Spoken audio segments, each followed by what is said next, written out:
Hello, welcome back to my channel. Thanks so much for being here. So I am so excited to start this reading vlog because guess what's here? Iron Flame. And look how gorgeous this cover is. And we've got the black sprayed edges. And then we have some nice maps on the inside.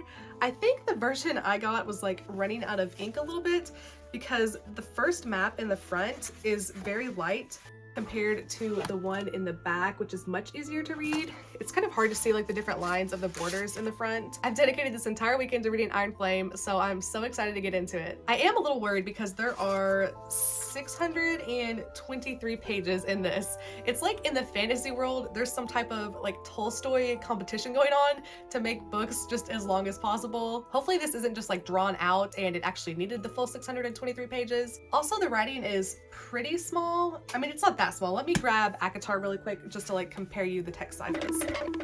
Here are like the differences. So Fourth Wing definitely has smaller text than the ACOTAR books. I think I saw online that it's 250,000 words or so. So this is definitely going to take a long time to read. It is a thick one. So if you're watching this, I'm assuming you've already read Fourth Wing or you're at least familiar with the whole premise, but I've already made it to chapter 6, page 48 in Iron Flame. So first thoughts, we pick up right where we left off, maybe like a day later from the last scene in Fourth Wing. And I cannot remember any of the political things that happened in Fourth Wing. Like, I really am gonna have to watch a whole recap video because I was honestly kind of confused at the ending. I was like, who sent them into this battle with the wyverns? And also, how did that person know at that exact time that they were gonna be there to kill this group of traitorous cadets? Unless I just like figured something out, or maybe that's just a plot hole. I'm not sure. I'm gonna keep this spoiler free, but this is like the first chapter, so I'll go ahead and tell you what's going on. We are back at Basgiath, and we know obviously that someone sent them there purposefully to die. So Xaden and all of his accomplices are having to watch their backs. Somebody knows that they're like supplying the Griffin Riders with weapons. And I am so much enjoying the academic side of this. It's so much fun. I forgot how much I loved that in the first book.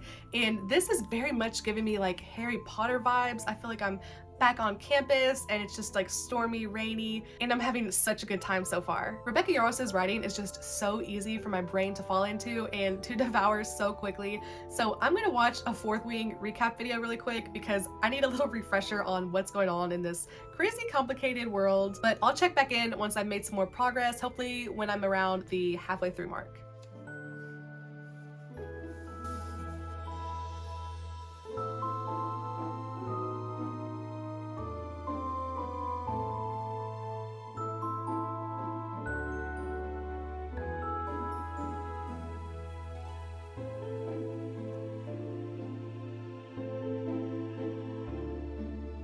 Okay, it's much later and I've acquired some Taco Bell, but it gets like pitch black dark at like 6:30, but it's only 7:30 right now, so it's not that late yet.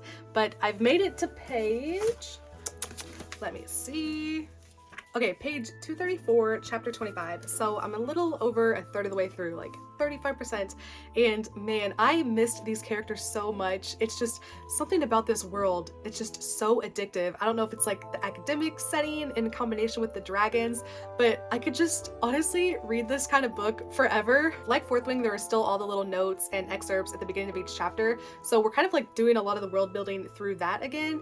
And a lot of it is pretty open-ended. So Yaros can like keep building as she goes, which is nice, instead of like building everything first and then having to fit within that framework. Sometimes it feels like we're making things up as we're going along, but that's also what keeps it so intriguing. She is so good at building up the tension and emotions between Violet and Xaden, and I just love Xaden so much. He might honestly be like one of my favorite fantasy romance characters. He's just such a good guy, bad boy trope, and I'm eating it up. So right now we're following Violet and all of her friends through all the perils of the war college that are still going on, and we're still trying to figure out what exactly is happening with all these wyvern and the venom and the government that's keeping secrets. There have also been some changes that have been made to the college, like a couple new administration and teachers have been brought in, and they're trying to run a tighter ship than there was last year, which is crazy because it's already like so cutthroat. But there's this one professor who is just awful, and he's causing so many problems for Violet and Xaden and just anybody that won't follow him to a T. But I'm hoping that he's one of those characters that like seems evil, kind of like a Snape character, and he's gonna have like some crazy redemption arc. I am always holding out for a Snape redemption arc. So something that I'm really liking is the mystery and the longing that are still in Violet and Xaden's relationship. I feel like a lot of series have trouble carrying like that same level of intensity from book to book, but it is definitely in this one. And now I'm even more invested in the relationship than I was in Fourth Wing. I've also started tabbing a little bit, so the blue are moments that just like make me smile, warm my heart, and then the green are times that I'm like, that's interesting. So take that as you will, but I'm gonna get back to it and I'll check back in with an update soon. No. Oh my god. Holy plot twist. Oh my god. Wow, that's insane. I'm gonna put a red tab on this for what the hell just happened. This could either be a really good thing or a really bad thing. If you haven't read this yet, you'll know what I'm talking about once you get there. There are so many twists and turns in this, like you never know what's gonna happen next, and I am here for the drama. Okay, it is quite a bit later the next day. I haven't done much reading yet. I had a lot of house chores and meetings I had to take and stuff, so I've only made it to page 455. Well, not only, that's a lot further than last night. I only have like 175 pages and I'm not ready for it to end yet. And I did something a little bit deranged. I kind of looked at the last page. Whenever you like see those memes about people, like crazy people that read the last page, I'm the person that those are about, and I just can't help it. I think it's part of like my anxiety. Like I can't wait till the end. So I think I have like a little bit of an idea of what's gonna happen. I didn't like fully read the end or anything, so I am not 100% sure on it, but I've been on BookTube today and I'm seeing quite a bit of criticism towards this. And I can see where people are coming from. There have been several points like in the dialogue and stuff where there's like a full-on battle scene going on. Like there's a dragon like literally like biting right here, and then it's like the characters turn to each other and they have like a full-on conversation and they're talking out every single step of what they think they're gonna do next. And I'm like, is that dragon just like on pause? Like the wyvern and the venom, they're just chilling over there while all this conversation is happening? So that I can definitely see where people are coming from. And also some of the spicy scenes, I don't know, I generally feel uncomfortable reading spice. It's not like bad, but it just kind of gives me like a Court of Silver Flames vibes, if you know what I mean. But some people are like full on trashing this book and I'm like, okay, like calm down. This is not supposed to be like some groundbreaking fantasy. It reminds me of like the early like mid 2000s shows like One Tree Hill, Gossip Girl, that are like soap opera-y. Like every episode someone is like driving off a bridge, getting broken up with, getting shot. Like it's ridiculous, but that's why you keep watching, and that's kind of how this book feels to me. Like yes, I know that there are things wrong with it, but I just can't look away. So I'm gonna power through and see what happens. You know that saying that went around, well, not like a saying, but that post that went around on Reddit, and it's like things that you think would make a Victorian child perish, and it's like a Four Loko, Pop Rocks, things like that. I feel like if you put this book like in the hands of like an 18th or 19th century author, like it would make them perish. Respectfully though, I know if you gave Charlotte Bronte this book, she would tear it up. But I'm gonna jump back into this and definitely finish it tonight. I probably have 2 hours of reading left, so I will check back in with you guys once I'm finished for my final thoughts.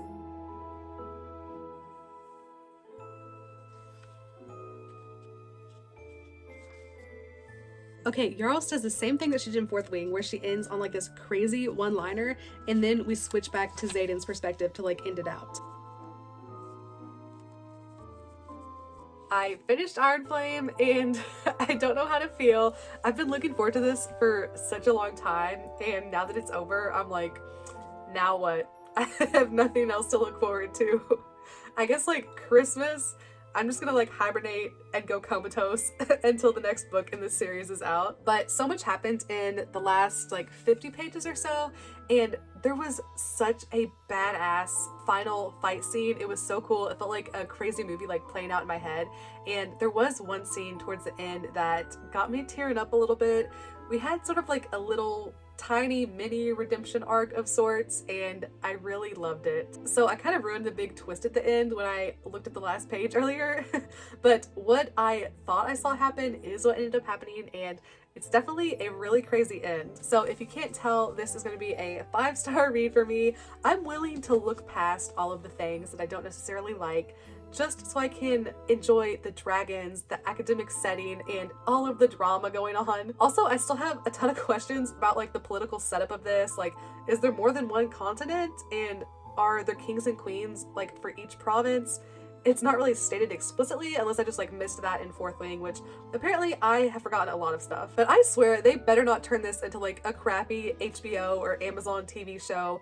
Like, if they're gonna do this, they need to do it right. We need Harry Potter, Lord of the Rings level production value. That sounds crazy to say, like, to compare them, but I don't want to see like poorly CGI'd versions of like my favorite dragons. I would rather just have nothing at all than to have that out there. I have seen some people saying that this would have been better if it was shortened down.